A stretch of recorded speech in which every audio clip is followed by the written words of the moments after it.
Experience a membership that backs your business journey with American Express Business Platinum. Earn 5 times membership rewards points on flights and prepaid hotels booked on AmexTravel.com. Plus, enjoy a welcome offer of 200,000 points after you spend $20,000 on purchases on the card within your first 3 months of membership. American Express Business Platinum. There's nothing like it. Terms apply. Learn more at americanexpress.com/business-platinum.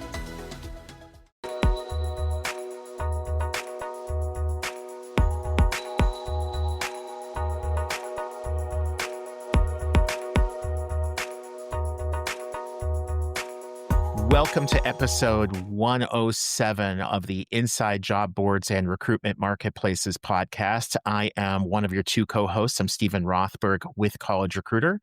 We believe that every student and recent graduate deserves a great career and that it should be easy and inexpensive for employers to hire them. My normal co-host, Peter Zollman, is unavailable today, but will be back with us in 2 weeks. So I don't know if it's a good thing or it's a bad thing. I think we'll definitely have a constructive conversation despite his absence, or maybe because of it. We'll circle back in about 14 minutes and figure out if that's the case. I have 2 awesome guests here today. We're going to be talking about the use of large language models to do candidate screening, maybe even selection. Some job boards are doing that. Some quasi job boards that have like career mapping, career coaching kinds of information are doing that. And we're going to dig into some of the pros, some of the cons of doing that with my 2 awesome guests. So Martin, why don't you go first? Martin Redstone with Eunomia HR. You and I have bumped into each other more than once in the last couple of years. And maybe you can tell people a little bit about you and what Eunomia HR is. Yeah, absolutely. Well, thanks for inviting me on, Stephen. Really appreciate being here. So Martin Redstone, been in the recruitment industry for coming up for 20 years now. For the last 8 years, I've been working with recruiters and recruitment tech companies on how they can take advantage of AI.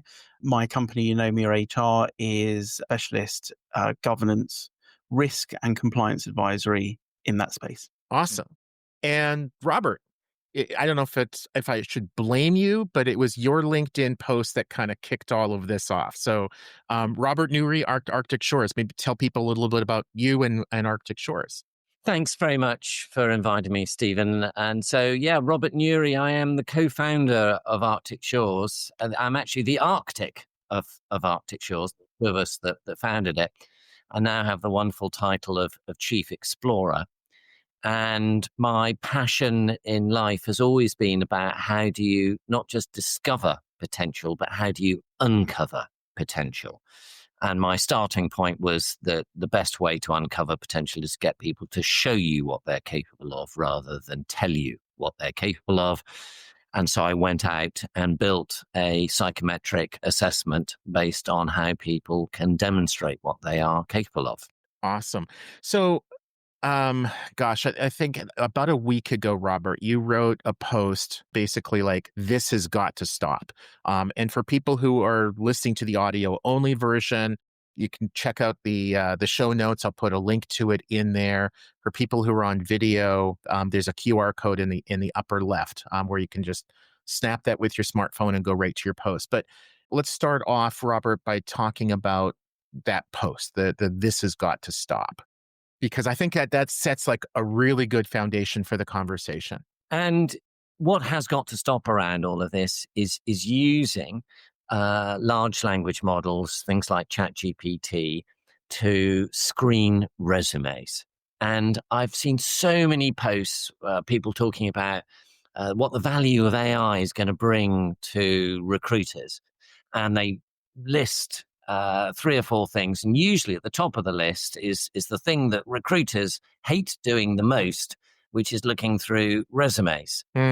So let's turn to AI to make this better. But I come from a social science point of view, and I just know that large language models are just not set up to screen resumes in a great way, in a consistent way, and actually the person who has proven what my hypothesis was and my background of psychometric science told me was not a good use of LLMs, is some research that came out from Martin. And so I made that post to really highlight something that I think people are sort of sleepwalking into without realizing what the dangers are. And Martin did a wonderful and brilliant piece of research, and I'm sure he'll tell us about it now, demonstrating what those risks and dangers are.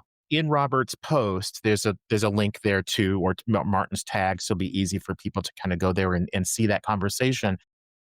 What I see a lot of, Martin, are TA tech vendors who are basically saying, well, if you feed 1,000 resumes into this LLM to rank them, to score them, you get the results back, and then you can spend more time with the candidates who rank well. And I think the goal is a good one. Maybe we can talk about the difference between aspiration versus actualization, like what want to see happening with the LLMs in terms of like ranking, scoring, screening versus what is actually happening. So Martin, maybe you can tackle that. And I'm also going to put up a QR code. You recently published like an LLM reality check. That takes you to a Google Drive document. That's right. So again, QR code in the upper left, and the link will be in the show notes. Exactly, and look, ever the salesperson, I think this piece of research is so important that it's completely ungated. So you can go straight to Google Drive and download it from there and make the most of it. Yeah. So look, as you said, the journey is a noble one. Ultimately, I love that. That's a much better way of saying it than I did. Thank you. no, and it's true. Recruiters are absolutely overwhelmed right now. There are, and Robert's got some great stats as well around this from some of the work that he's done. But there is a incredibly increased number of applications coming into organizations right now. So recruiters are overwhelmed. And so what they want to do is, as efficiently and effectively as possible, get to the candidates that are relevant, get to the candidates that match more towards what they're looking for, rather than those that don't. And so if you sit there and you're getting stressed and you're getting overwhelmed and you think, oh, do you know what? Everyone goes on about ChatGPT. I'm going to just put into there, what can I use you for with recruitment? One of the top things that comes out is CV screening. You can give me your resumes and I can tell you who fits best. And so the aspiration is absolutely correct, but like you said, the application is just incredibly poor. There's lots that we can talk about, and I know that time's short, but ultimately LLMs are text-based. And so all you're trying to ask an LLM to do is take a look at the text in the job description, take a look at the text in the resume, and match it all up together. There's no emotional intelligence there. There's no context. There's no reading between the lines. And look, for me, this does two things. Number one, we'll dive into the research, I'm sure, in a little bit. But first of all, there are some technological issues. There are some ethical issues around that. But it just goes to prove that we need to move away from CV-based applications ultimately, because CVs are all being written by AI nowadays, and if you throw an AI generated CV into an AI system, the results that come out of there are not results that you can trust. Pace of change in the world of business is fast, and that drives incredible complexity for the world of human resources. Welcome to the HR Data Lab's Brown Bag Lunch, a series of conversations with experts inside and outside the world of human resources on how to innovate, measure, and evolve our practices. Our goal is to help provide you with practical examples of how HR has to change and to meet in this complex business environment. Every week, we'll talk to new and different voices on all aspects of human resources. And guess what? You get to chat with us live. Live? Live. So they can answer questions or they can ask us questions. They can ask, they can answer, whatever they want. They get to talk with us live. That's awesome. Sometimes we geek out on the data and technology that underlie the processes that drive the world of HR. But the conversations are always insightful and fun. So please enjoy the HR Data Lab's Brown Bag Lunch. And Robert, if I'm a candidate applying to a job especially one where the employer realistically has too many CVs, too many resumes to really go through. Even if they claim to look at them all, the reality is if they're ranked, if they're scored, they're going to spend a lot more attention to the ones at the top than the bottom. And if it's a high volume environment, they're not going to look at many of them, maybe most of them. So why, if I'm a candidate, would I not want that potential employer using an LLM to be screening my CV along with the others? Well, that's right. And a lot of people have said, look, humans aren't particularly consistent and they aren't reliable and they're full of bias. And so if you're telling me that a large language model has got some challenges, well, humans have got challenges. Yeah. And surely an LLM will at least be consistent about it. It'll be a bit more objective about it because it doesn't have human bias. And the thinking around that is more, well, we've got a bad system, and so let's have something that's less bad.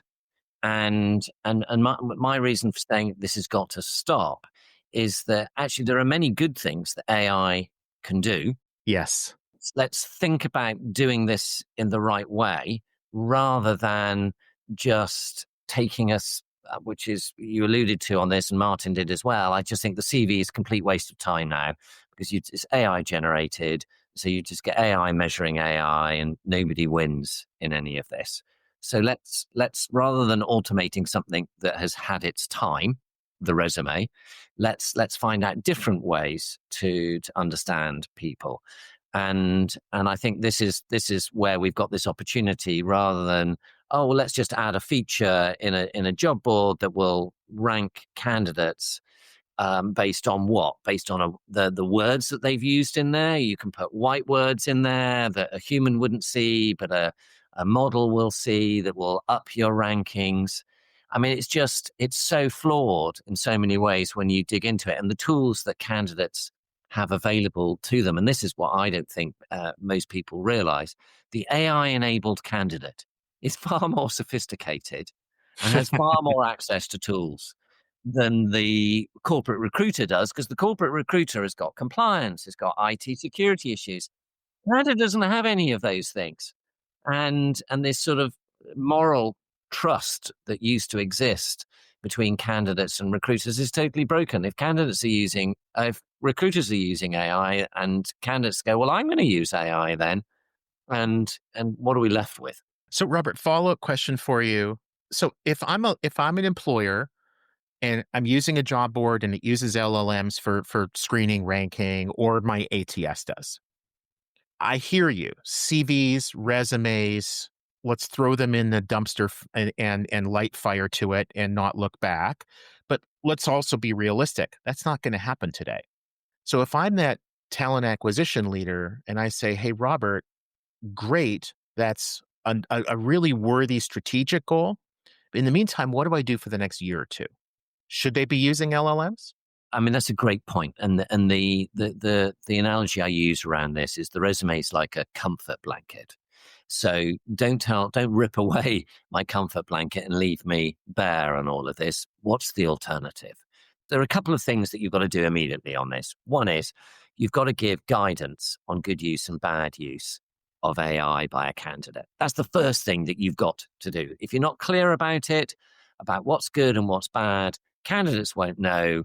The conscientious and the anxious won't use it and they'll be excluded.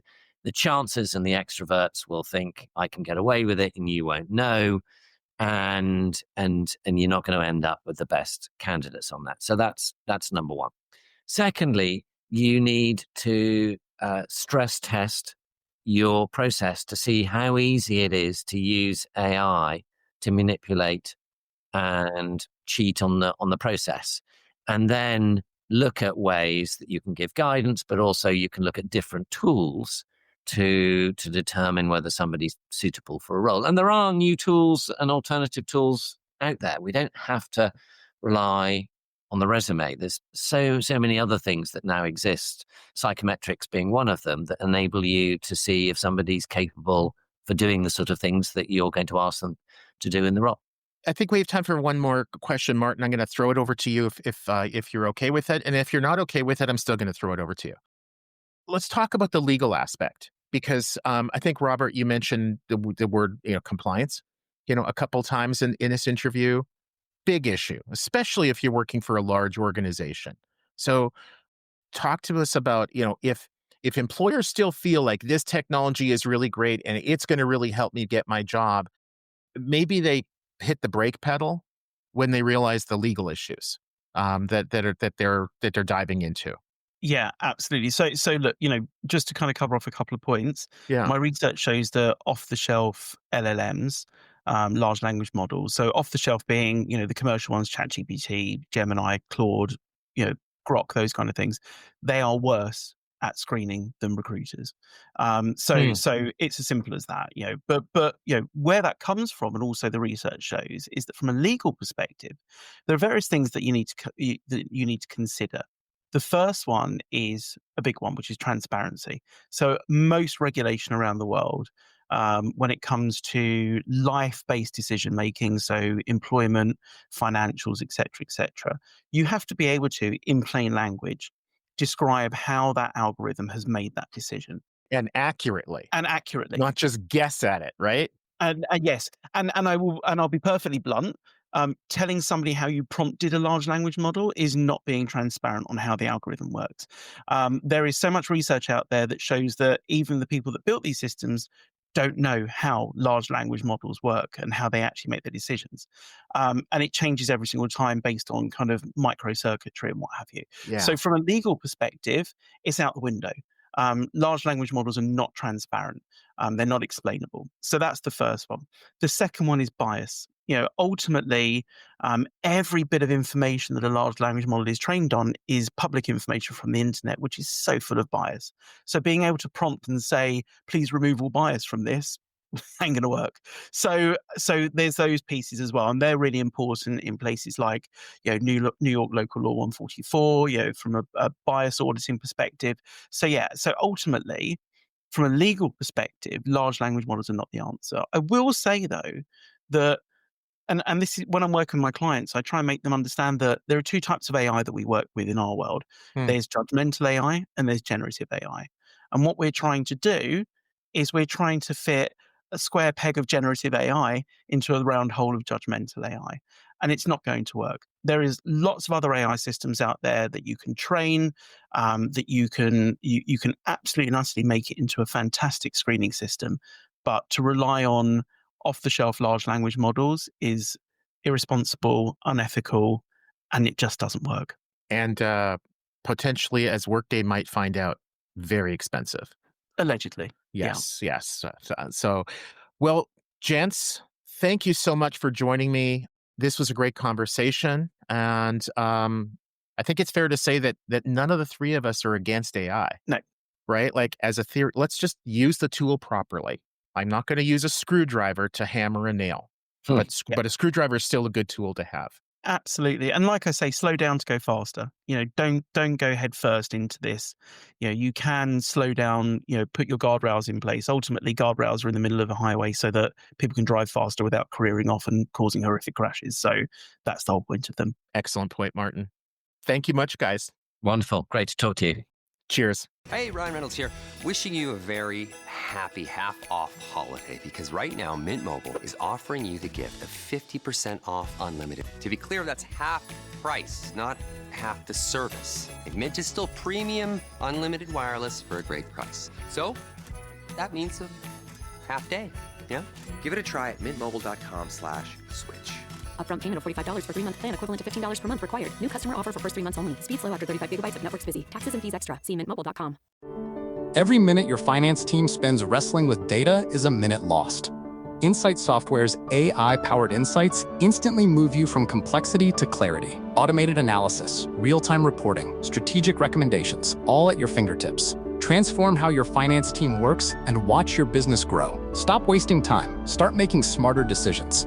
Learn more at insightsoftware.com/AI.